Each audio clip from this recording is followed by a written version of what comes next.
just talked to Lance a little bit about the defensive line and just the evolution it's had since you guys have gotten here. Can you compare and contrast kind of that first defensive line you guys had versus what you've kind of seen in fall camp? Yeah, I think we've got faster, a little more athletic in there, a little more length on the edge, I think, in some cases. So, it's kind of been something I thought that we identified that we maybe just needed more of. So I think we've done a pretty decent job of recruiting. I think we've done a good job in our transfer area to get some guys in there that can really help us out. So I feel good about our athleticism in there, and I feel good about our length and just some of our playmaking abilities probably increased a little bit. Yeah, and linebacker depth was something you talked about at the start of camp. How have you kind of seen that evolve, and who are some of the guys you're going to be looking to provide depth at that spot? Well, yeah, I do. I think we have, we've got 5 or 6 guys in there right now that I think could probably will rotate their way through there. So I think if you're looking at some of the depth, I mean, J.B. Brown's been a good addition, and he's going to play a lot. Cornell Wheeler's really done a good job of late also. I think this is maybe his 4th year of college football. We look like he was at Michigan and then came here. I thought he just kind of a late bloomer a little bit, and I think it's clicking for him. And he's done a really good job this fall, and even in the spring, kind of noticeable about his athleticism, his quickness, his flash, being able to see something and get to it, and so I think we're building some depth through that process right there. So there's 2 guys right there, and like I said, there's the guys that have obviously played a lot for us in the past, and will continue to do so, and hopefully we can find a couple more pieces there as well. Young guy Logan Brantley's been doing a really good job. Got to learn. I walked in eating breakfast today, and he's got all his notes spread out at the table. Studying his notes and things like that. So I think I think he's taken that to heart as well, and so looking forward to guys like that, young guys starting to really hopefully develop this year and blossom and see where they can fit in. Lance talked just a minute ago about this program still having a fine line when it comes to enjoying success or not. I mean, do you feel that? Do you see it that way?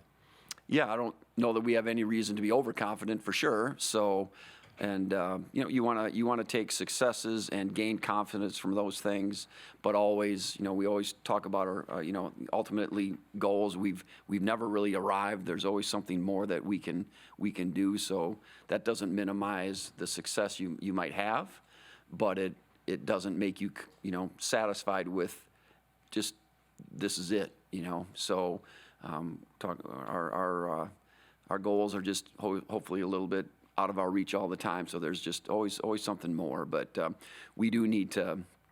I don't know that we've always had a lot of confidence on defense, and we've got to really embrace some of those times when we're doing things right and things are going well, and allow our guys to just to feel good about that. But then that's got to motivate us for more.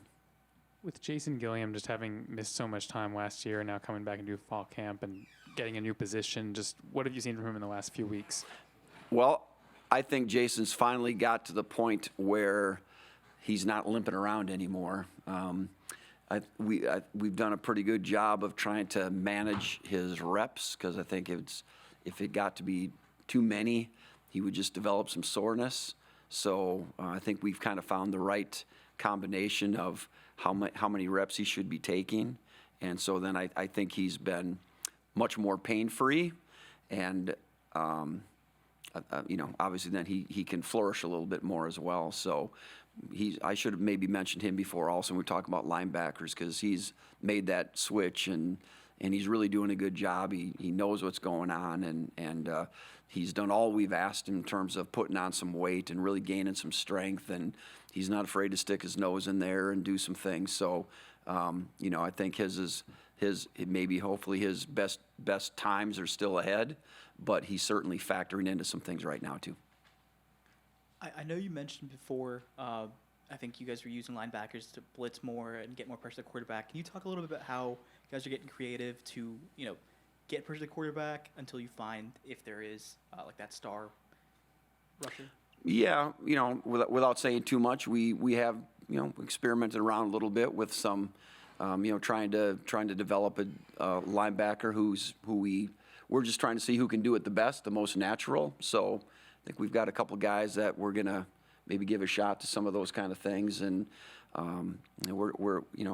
ideally we can run a lot of different types of calls and front looks and ultimately pressures from with same personnel, right? So in the years past, we've had to sub in and out all the time because we just didn't have the same as kind of pieces. So I think we're a little bit closer to that right now, and hopefully as we go along here, we'll be able to, you guys will see some of those things as well. So we're certainly working on all those kind of things. Yep. Can you talk a little about Devin Phillips and Dylan Brooks? Yep, good guys. Glad they're here. Devin Phillips is probably has as many or more snaps than anybody on our defense when you look at the totality of his career. So he brings a lot of experience and savviness, and he's a good player in there. And Gage Keys is, he's just really come along. He's put on a ton of good weight, and he's really long, and you can just, those guys do some things naturally that you really like out of your interior guys. Brian, with Wheeler, what do you think his ceiling is, and do you think he knows it? Well, I think he's really motivated right now. I think a guy always, hey, this ain't going to go on forever. So, it's my 4th year. It's about time that something changes for me. So I think he's got to that point, and he's probably not a starter right now, but yet if whatever happens where he's got to become a starter, a guy that can play a lot, quite honestly, I feel good about it. That's how I feel about him, and because he does. Everybody makes mistakes. He's gonna make a couple mistakes here or there, but he is a guy that can really see it and go get it. And so when it's locked in and right with them, he really makes some plays.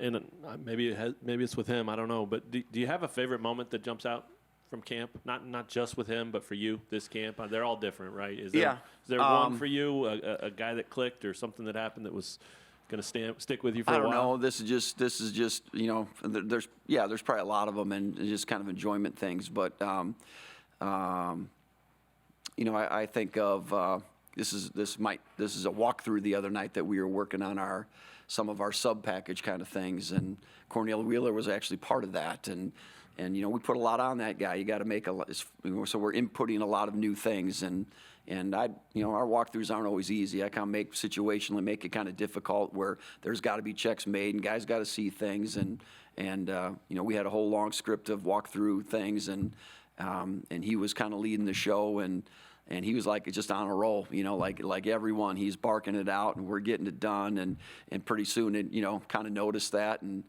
called him out in a good way on it during the middle of the walkthrough, and so everybody else is kind of noticing him and rallying around it, and he went 15 for 15 perfects, and so we had a good time at the end of that stuff. So I feel like things like that are I know that wouldn't have happened 2 years ago or probably even last year. That would have been a stop and go back and do this again. And we buzz right through with, and that's our second unit of guys doing it, not even the first. So the first were somewhere else, and we finished our script and we finished our script before the first guys did. So so I feel like I can sense those kind of things where it's just coming along, right? It's coming along. We're in a better spot and in a better place. And if our backup guys can recognize things and execute things, then I really feel like we're moving in a good way. Coach, I'm curious. Maybe there's nothing here. Maybe there is. I don't know.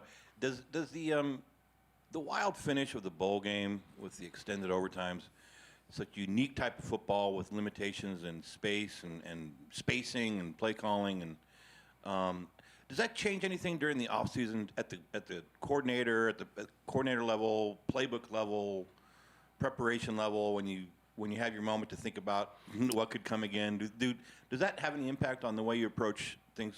Are you talking about like all the 2-point plays, that kind of stuff? Yeah, all the repeated yes. And it's just a little bit different type of football. Everyone's.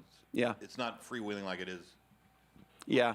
Well, like I said, I think at the end of the year, we really evaluate everything that we did and do and how we do it, and evaluating calls and things like that. Like, okay, so what can we? Here's what happened to us. What can we do? And quite honestly, I think we've, the winning play for Arkansas and their 2-point play that kind of got us.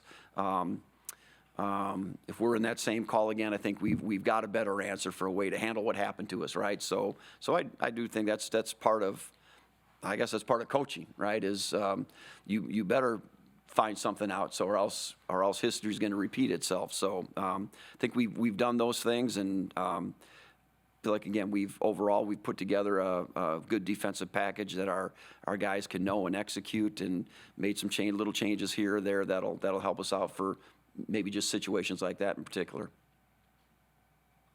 Anything else, Coach?